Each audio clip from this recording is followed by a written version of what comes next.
نون لیگی رہنماؤں کی تحریک انصاف پر تابڑتوڑ لفظی وار، اڈیالہ کا قیدی بانی MQM پارٹ 2 قرار۔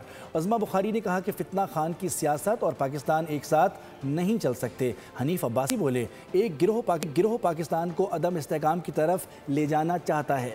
ملک احمد خان کا کہنا تھا کہ فوج کو کمزور کر کے پارلیمنٹ مضبوط نہیں ہو سکتی۔ بیرسٹر دانیال نے کہا کہ عوام نے 9 مئی والوں کو مسترد کر دیا کہ اڈیالہ کی دیواروں نے اس شخص کو ذہنی مریض بنا دیا ہے۔ دوسروں کو آئین شکنی، آئین کا حلف پڑھاتے ہیں، آئین کی جو ہے وہ شکیں پڑھ کے بتاتے ہیں۔ وہ لوگ ہیں جنہوں نے باقاعدہ سپریم کورٹ کے فیصلے کے مطابق آئین شکنی کی۔ بدترین سیاسی انتقام، غیر ضروری جیلیں، آپ نے بے تحاشا لوگوں کے اوپر جھوٹے مقدمات۔ میں نے کسی کی بات نہیں مانتی، یہ میں نے خود اپنے کانوں سے سنا۔